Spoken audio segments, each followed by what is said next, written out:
All right, friends. So we are diving in to this first half that I had asked you to do some work on. Knowing functions, this was like a month and a half ago, it feels like, that we had spent some time in class doing this. But I want to talk through these guys with you. Okay? We covered cranial nerves. So that would be this portion here. We covered that while you were gone in Texas. Those of you who were not here, that is up on Schoology. You should listen to that. You need to know, as it says here, all 12 names, the numbers for them, like what order they go in. Number 1 is this nerve. Number 2 is that nerve. And you need to know these functions. Just the ones that are listed here as they are listed here. Okay? We're going to go into basal nuclei is where we're going to begin. And I always forget that I can't use the stupid remote. Drives me crazy. All right. So there's been like 50 movies out recently that begin with this concept of you only use 10% of your brain. Right? Lucy, you know, and if she takes this certain drug, then she can use 100%, and now she can like warp time, space, or what was the one with Bradley Cooper, where he's taking the drug Limitless. And if he takes this drug, now suddenly he's so much smarter and he sees the patterns and he rules the world, right? This number of we only use 10% of our brain is complete and utter garbage. Okay? You use a vast majority of your brain. Is there potential for growth? Always. Yes. But that's basically the amount of connections that are made and how those pathways work. Not that for some mysterious reason there's all these gray mattered cells that are just dormant, unused. Okay? And oftentimes we have this hemisphere dominance. This is not on your study guide, but I figured I would mention it to you. This thought of one side of your brain being more dominant than the other. For 90% of the people, which side of their brain is most dominant? Is it left or right? Right? Which one? 90% of people are which hand dominant? Right-handed, right? So which part of the brain is that? The left side. It seems strange, right? But remember, it crosses over. So my right hand is controlled by my left brain. My left hand is controlled by my right brain. So most people have this hemisphere dominance with speech, writing, reading. And again, the left is 90% of the population. The non-dominant specializes more in nonverbal functions, thinking, emotions, intuitive thinking, right? That creative side versus the more structured, rigid side. That's not, again, that's a bit of a misnomer that, your right brain is this creative, all happy, hippie kind of brain, and the left side is the whole strict, rigid kind of brain. It's not really true. Okay? Well, then we jump into the basal nuclei. And again, I'm running just right off of your study guide here, basal nuclei.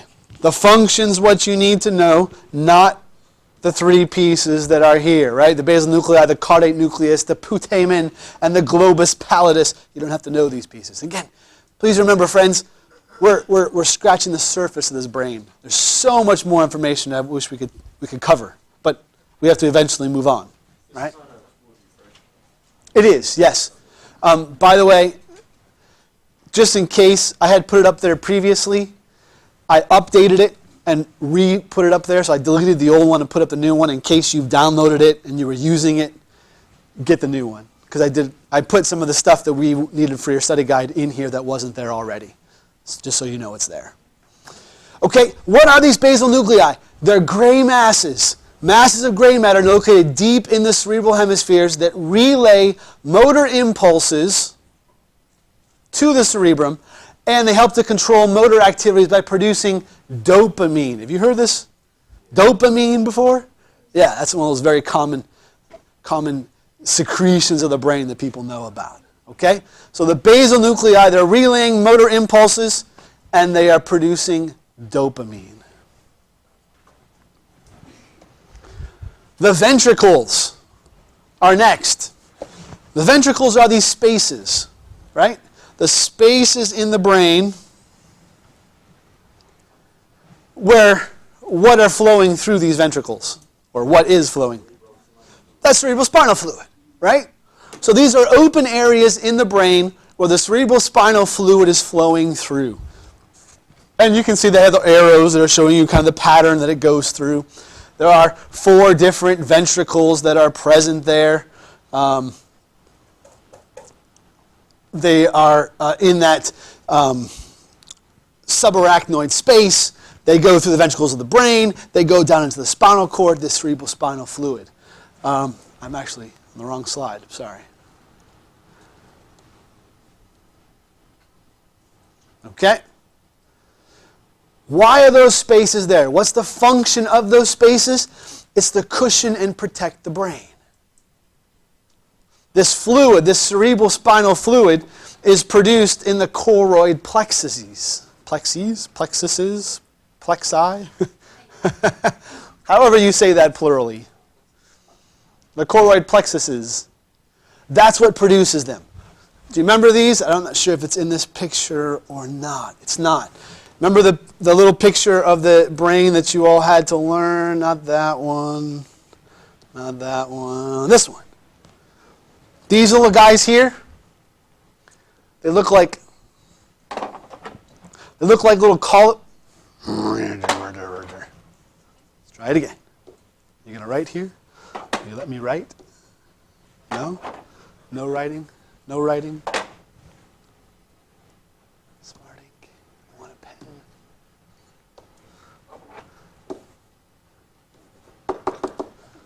Okie dokie. It won't let me write. I'm talking about these little guys right here. These little cauliflower-looking things. That's how your book describes them. Those are the choroid plexus. That's a singular choroid plexus. Choroid plexus is multiple. That produces the cerebrospinal fluid right into this subarachnoid space. And the point of that is what? What is the point of this cerebrospinal fluid? What does it do?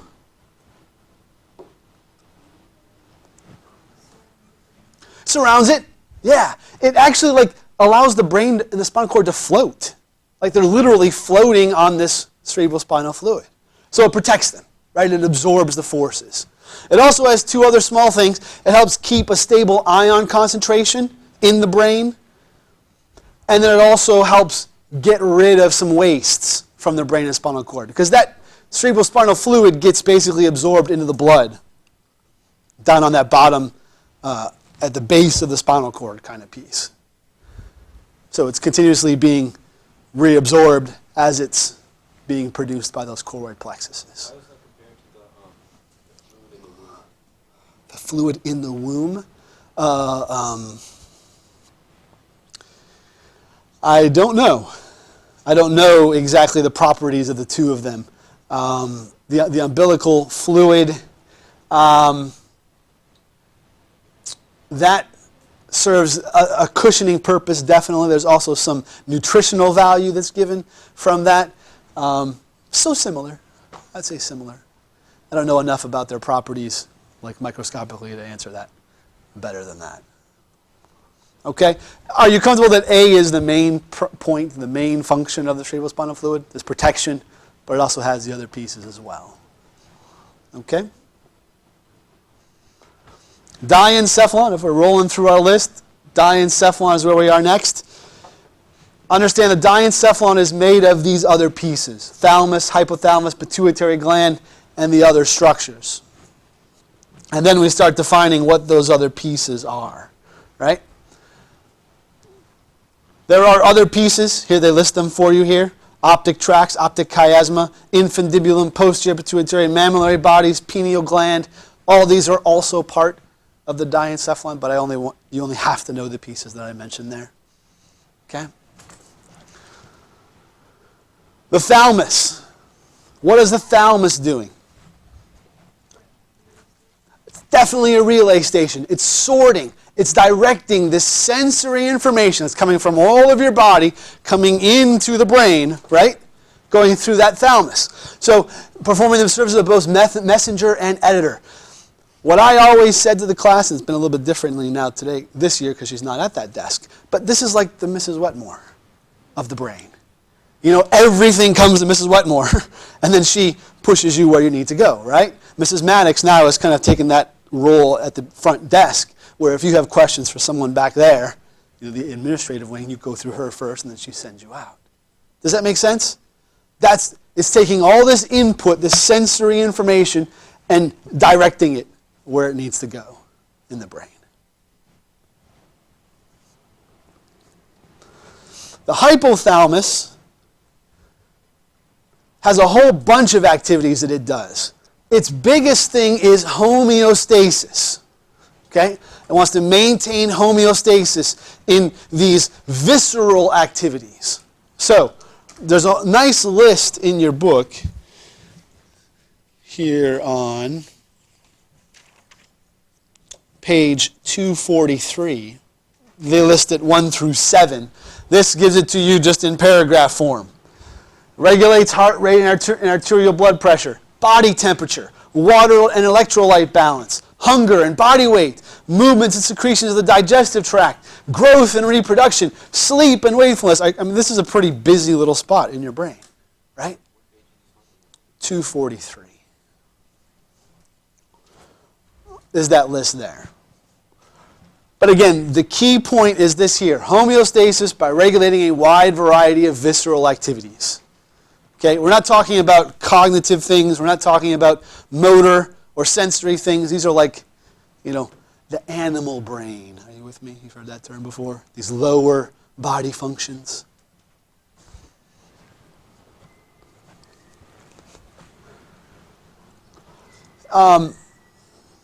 The limbic system is not mentioned here.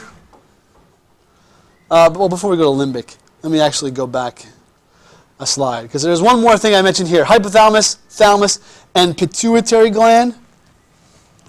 Can you write something in? Will you let me write? I don't know why this is not letting me write.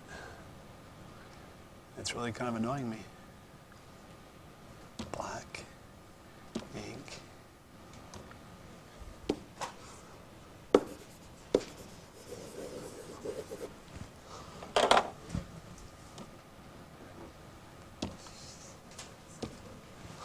Let's try this.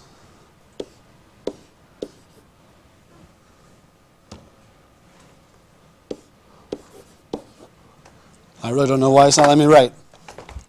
Pituitary gland is something I want to add. You have it on your sheet here. Forgive me for having to do this here at the computer.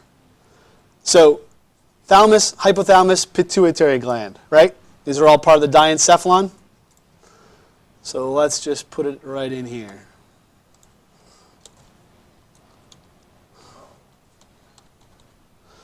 Pituitary gland.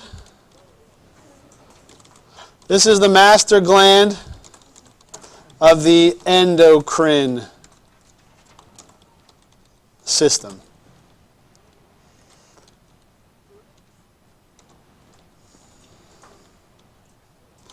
What does the endocrine system do? Does anyone know? Secreting what, though? What kind of chemicals?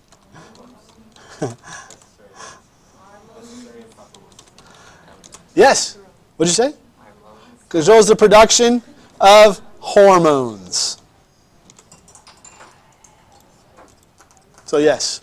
Wait, I have a question. Yes, ma'am. Okay, so you know how sometimes, like, especially for girls, like, you think you're hungry, and then you're not actually hungry, but you feel it all the time? Okay. Is like, so how's the part that controls the homeostasis, does that like go to sleep, or does this override, or like what happens when? Yeah, so you're talking about the hypothalamus. Yeah, like does it, like what like overrides it to make you feel like you're hungry even when you're not? It's a good question that I don't know the answer to. I don't know if it's just that there's some hyperactivity in that area of the brain. Could it be hormonal? Because the hormones certainly play a role in that. I don't know. My understanding, hunger is a pretty complex, like why do you feel hungry? Like there's a whole bunch of things that go into that. And I don't know the one, here's why. So it's not like a specific part of the brain that, oh, this one. Well, I mean, hunger it deals within the hypothalamus. But I mean, that makes it not regulated. Yeah, I don't know. That's what I'm saying. There's a number of things that go into what makes you feel hungry. Is that one of the places that regulates it? Yes, the hypothalamus, but it could be other things. It could be the smells, Sometimes just smelling that tasty food makes you feel hungry. Yeah. Master gland of the endocrine system. Okay. So forgive me, I will make sure that's up there so you can see that there. It should have been on your list, but it wasn't. So the endocrine system is made up of tons of different glands that produce hormones. This is the regulating hormone, or the regulating gland, the one that controls all of the other stuff. And remember that the pituitary gland is that little speck hanging off right here off of your midbrain, right?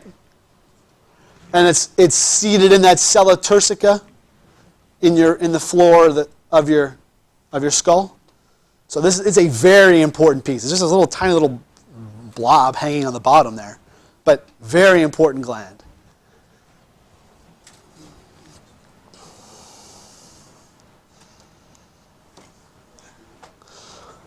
Okay. Limbic system is emotions. You don't have to know this, but it is a part of the diencephalon that controls emotional experience and expression. Okay.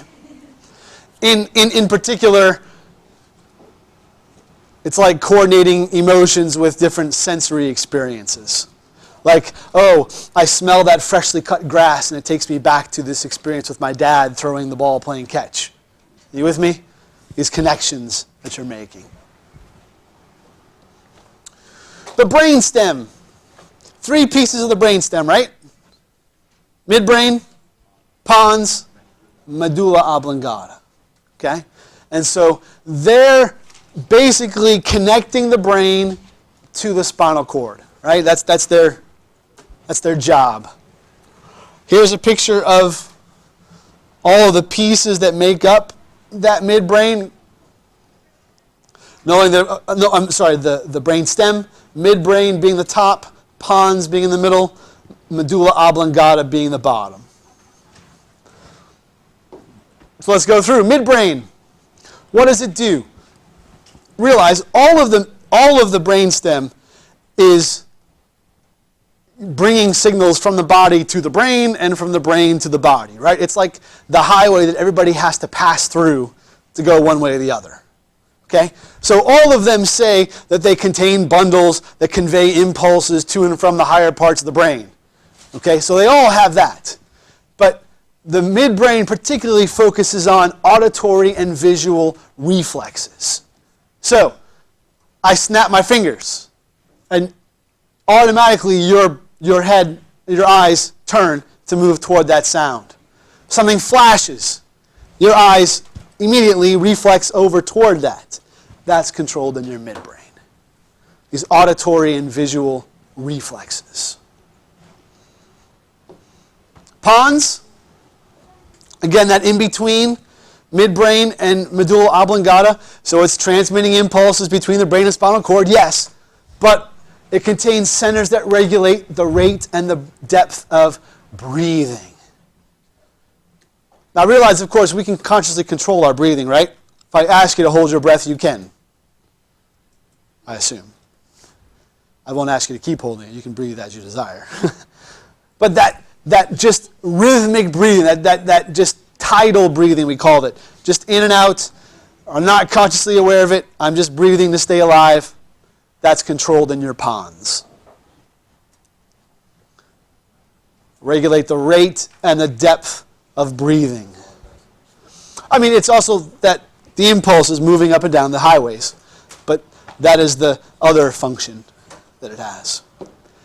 And medulla oblongata. This is, again, the most inferior portion of that brainstem. Again, transmitting impulses between the brain and spinal cord. All of the brainstem does that, right? It's the in-between between the brain and the spinal cord. But it's the nuclei that controls your heart, the blood pressure control, and it works with the pons to control respiration. Pons is the main piece, but it does help a little bit as well. So cardiac, how the heart's beating, as well as blood pressure.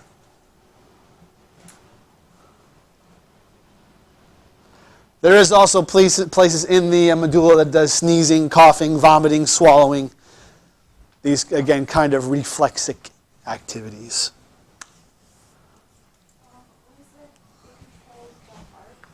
Yep. Sure, right. The heart rate, how often it beats, and the amount of blood pressure. Mm-hmm. Yes. So the pacemaker is basically a little device inserted into the heart that sends the same kind of signals as this would send. And it's just, for whatever reason, there's multiple reasons, the heart is not able to maintain its rhythm on its own. And this is simply just sending electrical signals 70, 80 times a minute. Beat, beat, beat, beat. Because for whatever reason, it's not getting that signal consistently. It can be a problem there. It can be in the actual heart itself, because the rate is not only controlled here. There are controls in the heart itself. But yeah, it's a good question. Are you with me, my friends? We are down to here. Finished with brainstem, right? Pons, medulla oblongata, midbrain, functions of each. Only two more. Reticular formation and cerebellum. So let's talk about them. The reticular formation is these little islands of gray matter. I don't know if I have a picture here or not. Do I? No.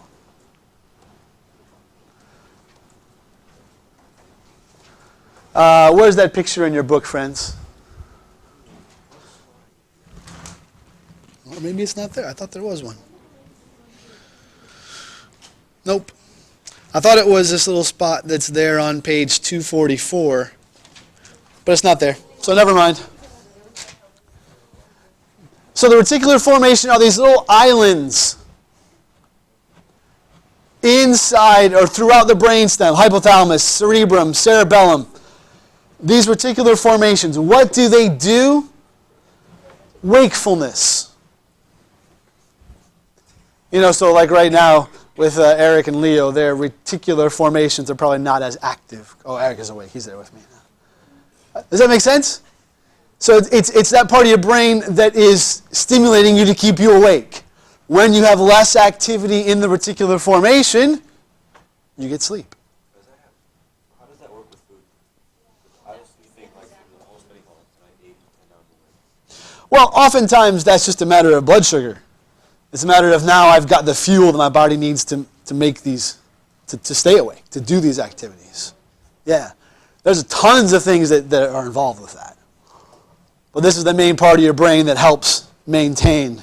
So that I can say, Kayenda, you need some reticular formation addition or subtraction if you're too crazy, you know. So keep track of how much like sleep you get and how much you've been exercising, and then like makes your decision on how. Right, like how much energy you have and how much you need. Right, sure.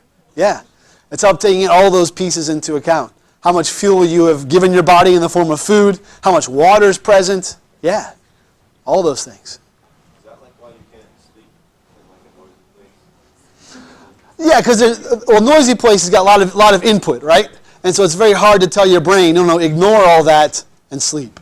That's hard to do. That's hard to do. Some people, no problem. That's one of those things that these soldiers, you read about like these Navy SEAL guys, that's one thing they excel at. You put them in a place, doesn't matter how loud, what's going on, if they have nothing to do, they will sleep. Because when they wake up, they may not sleep again for 3 days. if they're on a plane going to a mission or something like that. And they talk about that being a skill. You have to learn to sleep no matter where. Yeah. Okay. Last but not least is the cerebellum. And you remember the cerebellum is just that little brain that's hooked onto the back of the main brain, right? It's mostly white matter, not mostly gray matter like the cerebrum is. It's got a little coating of gray matter on top of it. And what does it do? Its main function is two things. Integrate sensory information about the position of body parts. So, knowing where you are in space. Knowing that if I close my eyes, here are my hands, and I can take them and touch my nose with no problem. And you think, well, duh, that's easy, Mr. Hess. But no, that's a lot of coordination. Think about these athletes, these professional athletes. Think about the guy last night in the Super Bowl. The ball is thrown and he hits and he gets hit and the ball's bobbling and bouncing on him, and yet he has enough control to grab the ball and catch it. Right? Amazing control that took to do that. Spatial awareness, understanding where he is in space. This is where athletes excel. This part of their cerebellum, very, very well developed.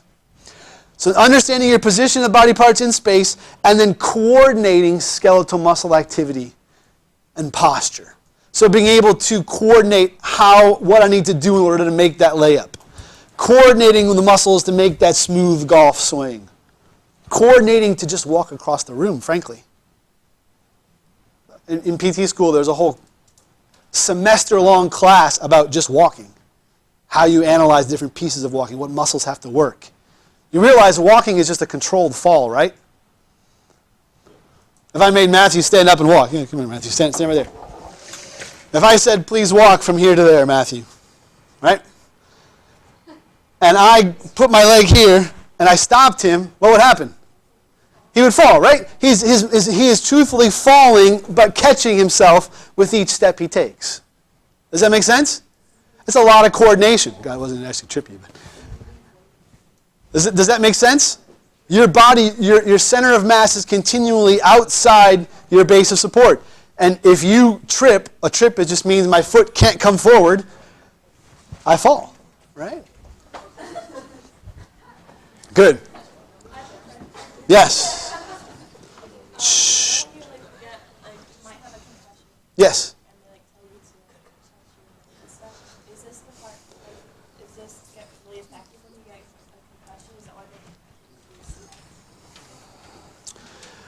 I think that, I don't know necessarily your cerebellum would be affected from that concussion, but it takes a whole lot of coordination with a lot of parts of your brain to be able to do that. And so this is the general overall sign that, hey, something might be going on if you're having some difficulties with that coordination. Yeah. Can you bend your elbows? Okay, that's pretty straightforward. But can I do some more coordinated motion? Takes more of the brain. Yeah, good question. So really 3 pieces, friends. Are you with me? Position of the body, knowing where your body is in space. Coordinating and smoothing these muscle activities. And then maintaining posture. Cerebral palsy is basically a brain injury. It's a very wide category.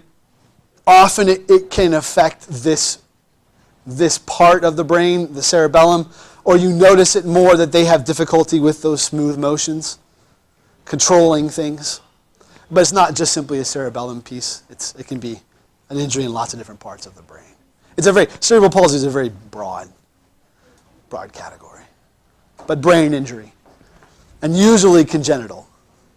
Something has happened maybe in the birthing process where you got oxygen cut off to the baby, and so some part of the brain was affected. Cerebral palsy.